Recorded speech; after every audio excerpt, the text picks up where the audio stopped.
Welcome back to Big Dan's Airgun Review channel. So then, who here loves German styled rifles, or Germanic I should say, styled rifles? I think we pretty much all do. They're a very solid looking piece of kit. But who also doesn't like their price tags? Again, I think we all do. Again, it is possibly a case of you get what you pay for, but you have got to fork up a bit for their premium gear, I'll put it that way. However, that being said, what about if I could offer you a very Germanic looking and feeling rifle, but for Chinese price tags? I bet you think I'm lying. Well, allow me to introduce you to the SMK XS20 Supergrade. Now, I've actually got some previous history with one of these rifles, as it's the second spring gun I had ever bought. Bought it off a lovely fella on the Airgun forum, and I sold it, and I regretted it ever since. So, let's take a closer look at the XS20, and as always, we're going to go over handling, features, and then performance. We'll be putting a few shots through the chrono, and then doing some accuracy testing, and see just what a sub £200 Chinese rifle can actually do. So then, let's move on to features. Okay then, so features of the XS20, what do you get for your hard-earned?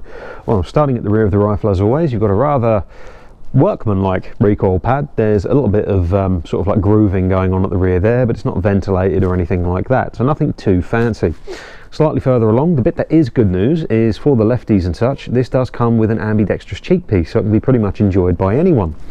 Slightly further forwards, we get this bit more interesting stuff. We'll start with the automatic safety, which you can see here. It's very German inspired, shall we say, and it does, well, we'll talk a bit more about how it operates and such when it comes to the handling section.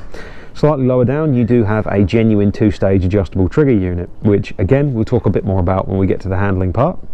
Now, the full stock itself, if I just pan out a bit so you can see a bit more, the full stock itself is a little bit, well, it's workman is how I'd put it, but maybe a little bit on the bland side. If it were me, a Big Dan top tip, if you're handy with a Dremel or anything like that, put a bit of stippling around the grip there and it would look absolutely lovely. Anyways, moving even further along, as you can see, the rifle is a break barrel, which we are quite fond of on this channel. Quick, simple, and it takes us back to our childhood, or it does for me at least. Slightly further along, you have the barrel weight. That is not a silencer. Now, this rifle comes in two different versions. You can have barrel weight, or you can have, there's a version that comes with sights, and you have a rather lovely little hooded sight on the front instead of that weight. But overall, it's a pretty well-spec'd spring gun. There's no major features, shall we say. Nothing really screams out at you. It's not got a super tactical camouflage stock or anything like that. It's just a good, honest break barrel.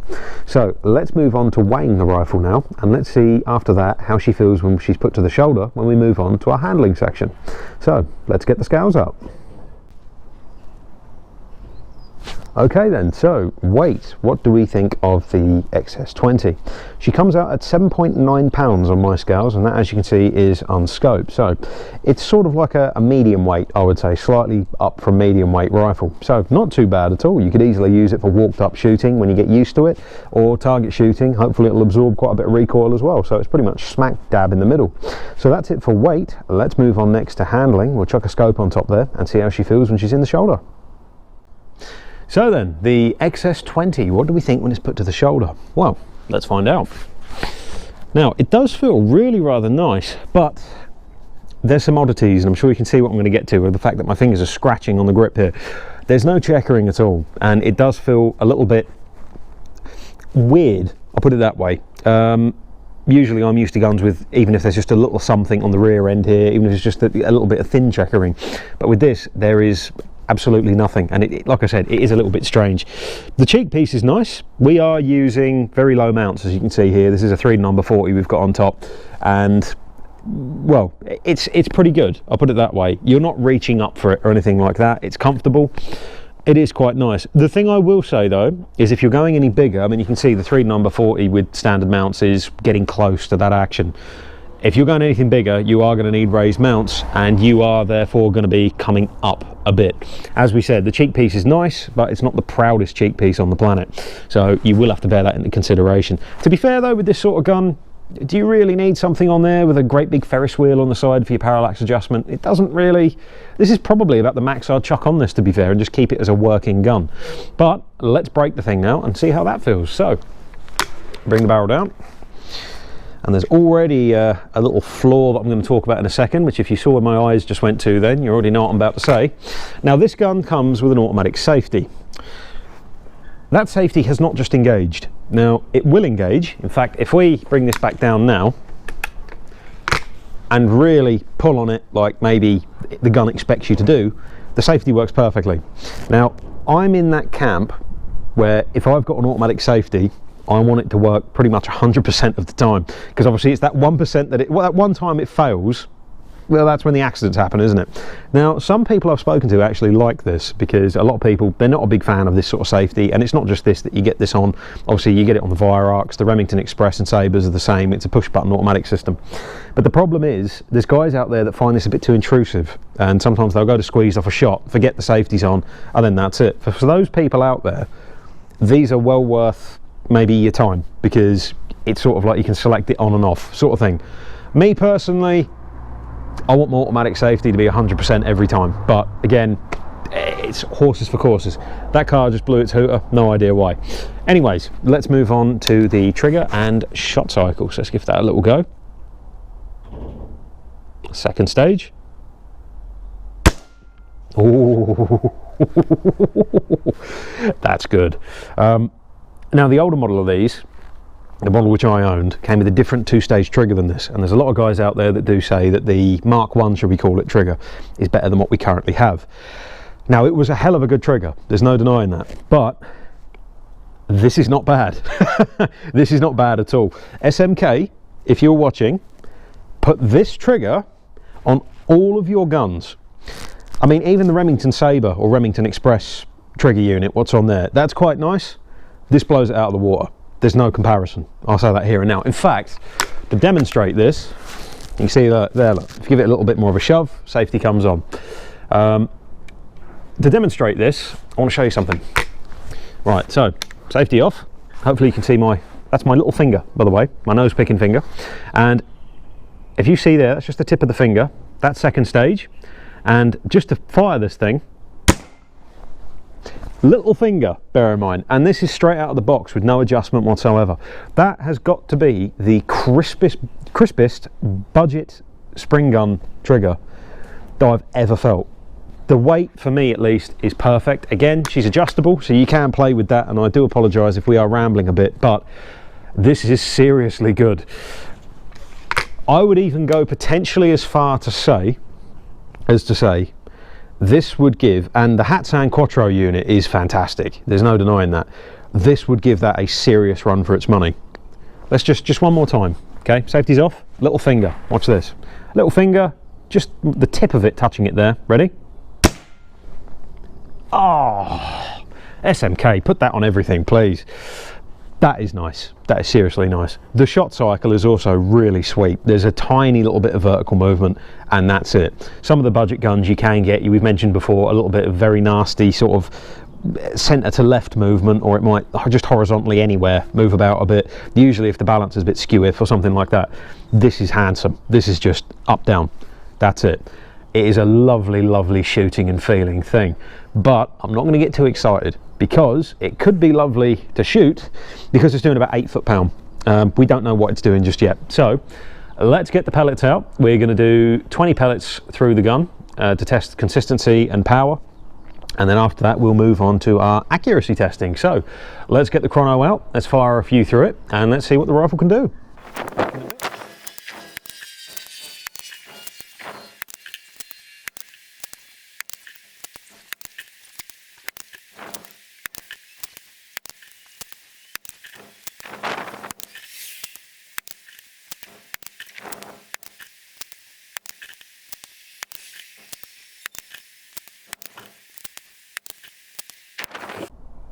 Okay then, so chronograph results. What do we think of the XS20? Well, we had an overall spread of 26 FPS, which for a gun fresh out the box, although it has had a barrel clean, and especially considering these pellets were weighed before we started our testing, it's about average. It's nothing special, but at the same time, it's not terrible. It's a typical out-the-box spring gun result.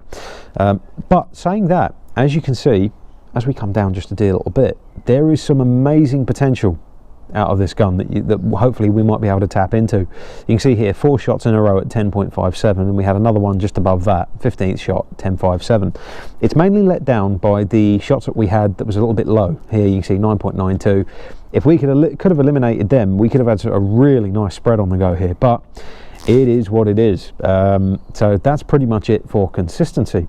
Now, next test we're going to do is, of course, accuracy testing, and I'm going to fire a few shots off screen to get this thing zeroed and do some preliminary tests, shall we say, and we'll show some of the groups, and then we'll put it on camera, the groups with the best pellets, and we might even do some shots. Seeing as this is a spring gun, it would be blasphemy if we didn't do some shots unrested, or at least in my eyes anyway. So we're going to do some rested shots, then unrested shots, and then we'll chronograph the gun one more time before we give our final verdict. So enough of this, let's move on to the fun bit, which is, of course, accuracy testing. Okay, so we have done some testing before we get to the accuracy segment, and unfortunately the only thing I will say is we no longer have the target cards with the pellets that we tested before we found the one that it likes, which, as you can see, is the Remington Thunder Field Target Trophy pellets, or also known as H&N FTT. And we tested the Milbro Selects, believe it or not. You can imagine how well they went. We tested the Milbro Selects, we tested Rifle Field Premium 22s, the Wasps, the Crossman Premiers that we used for the chrono report, if I remember rightly. Like I said, that was a fair few days ago now when we did that. For instance, as proof, look how dry it is now.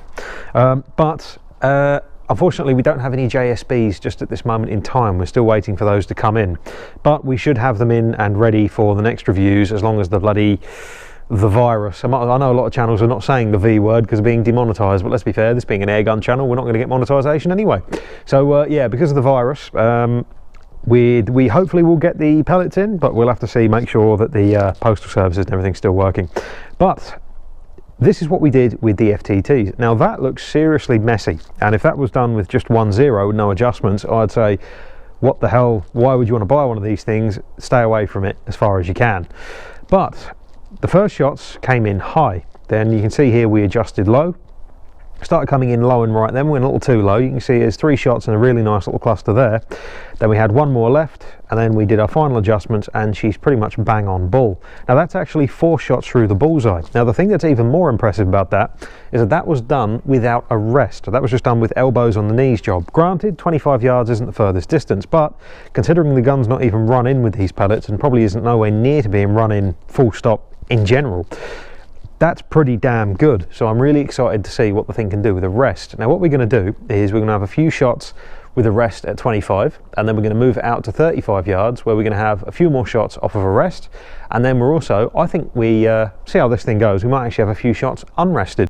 Like we said before, elbows on knees, about the 35 yard mark again. So just to see what the gun can do, and just to see how the shot cycle affects the shooter. Now regarding shot cycles, one little thing I will say is the gun is quite smooth to shoot. There's a little bit of kick to it, but the weight up front definitely helps to control that a bit. The thing that I will mention is the lock time isn't the quickest that I've ever felt. It's not as sharp as the HW80 that we reviewed against the XS19. It's not the slowest, but it's definitely not the quickest lock time. However, what I am going to say about that, depending on how the accuracy section goes here, is that that can easily be tuned into the rifle. Now, depending on how it groups here, all I'm going to say is this is going to make one hell of a project gun for anyone wanting, hopefully, a laser accurate spring gun, but on a budget. So let's move on to our 25 yard accuracy testing with the rest, and let's see what the XS20 can do.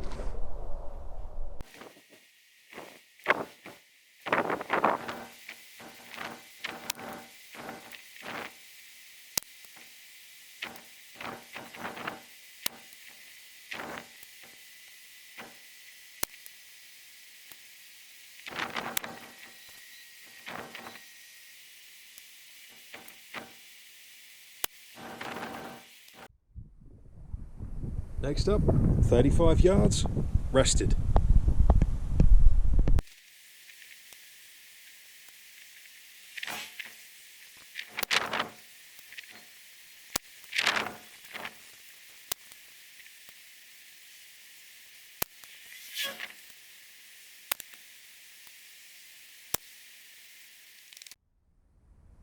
And finally, got to be done with the Springer. 35 yards, unrested. This will be pretty.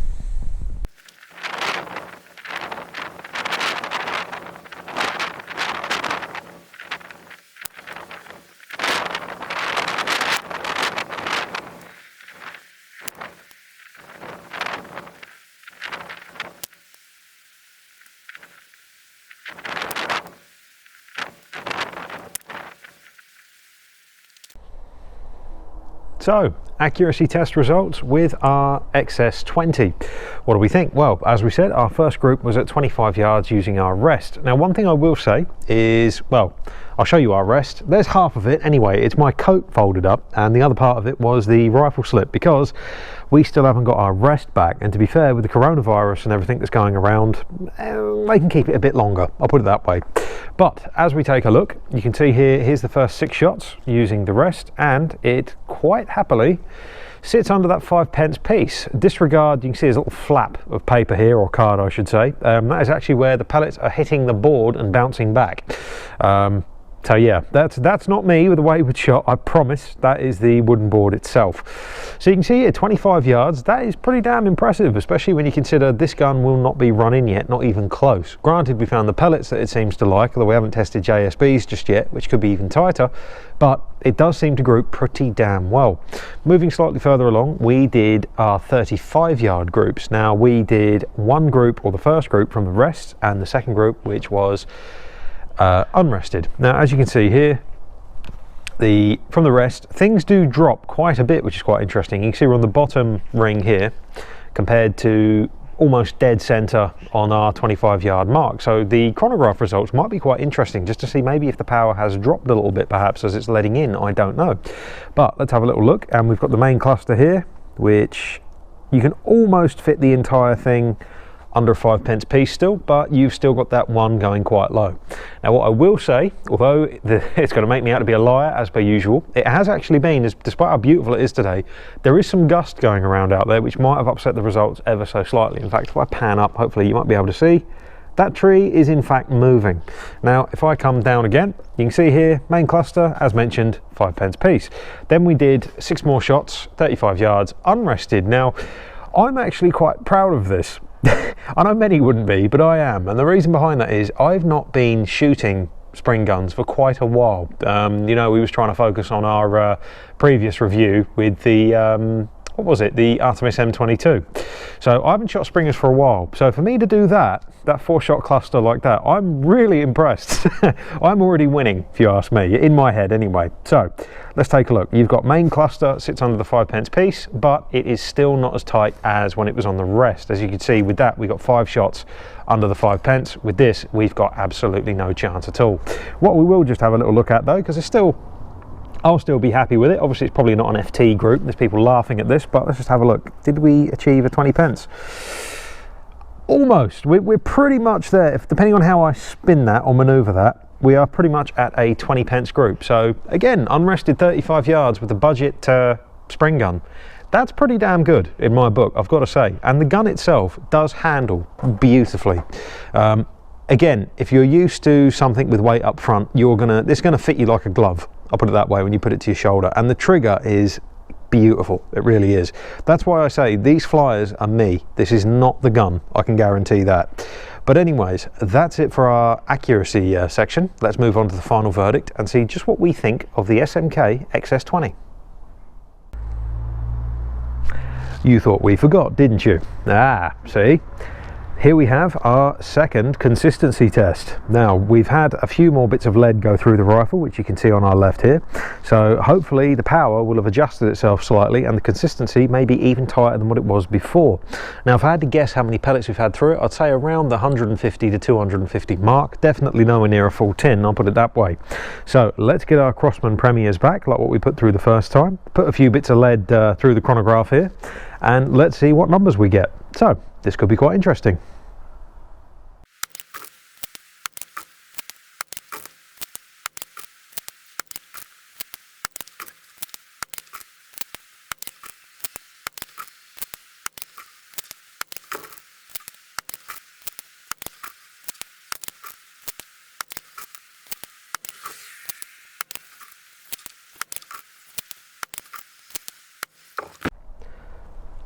Okay then, so chronograph test number 2. You can see it's the exact same pellets we was using, the Crossman Premier domes, and here's the results what we got. Now the spread is actually worse than the first test, which I will show you in a second.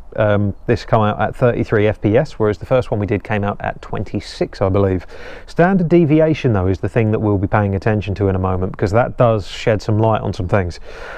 The power itself actually comes out hotter with the second test. You can see here 10.87 compared to the first test we did, which I believe came out about 10.68 or 10.65, something along those lines. And again, the thing that let us down is that we did have a couple of shots that came out a little bit low, 9.67. Could it be the pellets? Could it be the rifle? I think it's a bit of both. As we said, the gun is nowhere near run in. It's not even had even close to, it's maybe, if I'm being seriously optimistic, it's had half a tin, but even that, that's me pushing it, if I'm being honest. It's got a long way to go, I'll put it that way. But the thing I want you to pay attention to is, look here, there's a rather noisy tractor going by, so I hope these microphones are going to do their job. Look here at the standard deviation, which is 7.34. Now what we're going to do is I'm now going to go back and find our first group. There you go, you can see we've tested a few B2s and such. And if you have a look here, standard deviation, first group, 8.27. So despite the fact that the spread is worse, the overall shot-to-shot consistency is really starting to come down. It's a definite improvement on the second group that we did. The gun needs a couple of tins through it to get a real idea as to what it's capable of. And to be fair, going over by the accuracy test results, what we had, I think it's fair to say that it's doing bloody well as is, even with a monkey like me holding it and pulling the trigger. So you just have a little look here. The hottest shot, as you can see, was 10.68. Let's just make sure. Max 580, and was 10.68. There she is, 580. So yeah, the max shot with the first one, highest power, was 10.68. With the second test, it was 10.8. So it's moving in the right direction in both ways.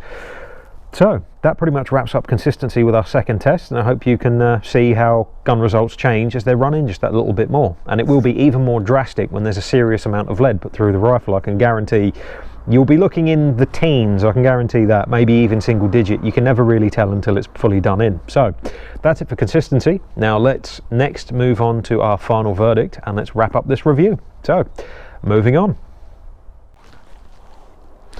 Okay then, so our SMK XS20 review, our Chinese wonder. What do we think of it? Well, thankfully this is a good Chinese surprise, unlike what's been in the news recently, but enough about that. This gun is, and I don't like using this word, because, or these words I should say, because this is usually what a lot of reviewers, they sometimes use it. I'm not pointing fingers, but they can sometimes use it, and it's not just air guns, it's with everything.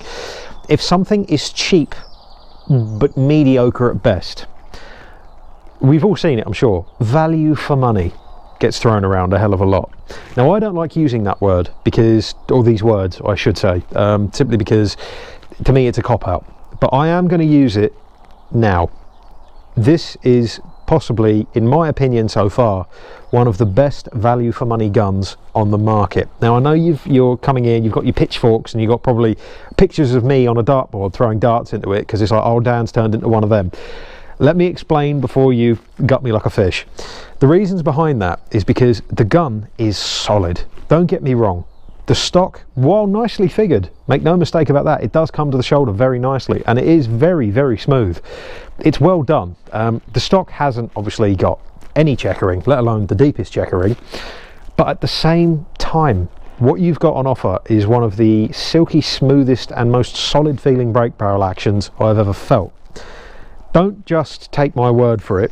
I implore anyone who's thinking about one of these, if you know someone, when all this infectious zombie thing is done away with, if you know someone with one, please give it a go. Don't just take my word for it. Ignore the badge, don't think what it is or the fact it's Chinese, just shoot it and we come up with your genuine opinion of the rifle. The handling qualities of this is superb. Granted, the weight is it's not massively far forwards. It's just slightly further forwards of centre, which might put a few people off, as it can make the gun nose heavy. Bear in mind this is also the barrel weight version, which is obviously going to shift the weight bias to the front of the gun. But it's just a stupidly well-made feeling gun. The other thing is, where a lot of the budget rifles can fall a little bit flat on their face, like you might have seen with our XS19 shoot-off video we did, and we mentioned it with the Remington pest controller reviews and things like that. Triggers is where they fall down. This isn't the case with the XS20, definitely not so with the Mark 1, and this is the Mark 2 what you've got here, most certainly not with this either. If you want to see, I think we may have shown it off, if you want to see just how light this trigger is even out of the box, you might have seen earlier with the handling section, I believe I fired it with the tip of my little finger. That is how nice and smooth this is. You try doing that with an XS19 trigger and you'll end up with a very sore little finger, I'll put it that way. Or definitely with some of the more expensive Milbros for some reason. But everything on this gun is nice. It's smooth to operate. Even the recoil on the thing is, I wouldn't say non-existent, it's there, but I've definitely shot far worse rifles that are, I'm not going to lie here, twice the price, and I stock them. I'll put it that way. It's pretty damn smooth to shoot. The lock time isn't the quickest, but it's not the slowest either. It's not as quick as the HW80 that we tested with the XS19 review. It's not like that. The Virox in general are usually pretty damn fast. You tap the trigger and that pellet is gone. This isn't quite like that. It's not far behind, but it might be a little bit maybe hold sensitive because of it, and simply because that lock time is a bit slower.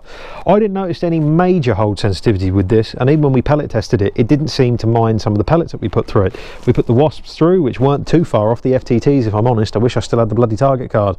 The only ones that it really didn't like was the Superdomes seemed to scatter a little bit, not too bad, and the Milbro Selects, but then I kind of expected that. Don't mean to be cruel to the Milbro pellets, but yeah, the gun performs brilliantly. And again, we mentioned this is sub £200 you can pick these up for. That is our sub 5p 25-yard rested group, and here are our groups. If I just get that out of the way so you can have a better look, you can see the main cluster is covered up at 35 yards, and that is once again main cluster, 6 shots, or 5 shots in the cluster there is 5 pence at 35, and I'm really chuffed with that. I know everyone watching this could probably do better, but I've not been shooting spring guns in a long time, so leave me alone. But the group that I did, shooting offhand, elbows on knees, you're also looking at a 20 pence group, so well, pretty much 20 pence group. There's no complaints there, and it goes to show just how easy the thing to shoot. The other thing to bear in mind, I know we've mentioned this dozens of times, but as you can hopefully see through the chronograph reports here, the gun is not even close to running. Like we said, it's not even nowhere near to a full tin of pellets going through there, and the power is still increasing. But the standard deviation is still coming down. In fact, that's actually the wrong group. So hang on, let me get rid of that. Let's go back. There we go, that's better. So yeah, you can see there, that is the standard deviation's coming down, and the power is definitely going up with that last shot there, 10.87. So it's only gonna get better. With that, this is where I've got to come up with, there is one other negative, and I'm sure you can see this coming, the safety. The safety is not concerning. You need to bear it in mind. The thing with this gun is, it's like a lot of the Virox. You have to break that barrel all the way down till you get that second notch. It's not like the Remington Expresses, the Sabres, which have a very similar safety, where as soon as that gun's cocked, it's pop, that automatic safety is engaged. With this, you can cock it just enough without the safety engaging. As we mentioned earlier, some might really like that. I don't. I'd rather my automatic safety was automatic, because you only need that one mess up, don't you, that one fluff up, and you're in trouble. But if you make sure you fully cock the thing, which doesn't take much, and you do get used to it in no time at all, the gun is fine. The safety does engage every time. As we said, the gun is also a little bit on the heavy side, so it might not suit those. It's not bad at all actually. We've definitely had heavier brake barrels, but you do feel it a little bit more, as we may have said, because of that forward weight bias. But that's it for the XS20 review. For me, hopefully now you can see what I mean when I say it is value for money personified. I find it hard to beat, I've got to say that. If you could get that action in a Remington Sabre thumbhole stock, if there's any tuners out there who want a challenge, that is my challenge to you. If you can fit that in that, what a gun you've got. That would be such a hell of a thing to have. So for me, I've got to say, who would this suit and who wouldn't it suit?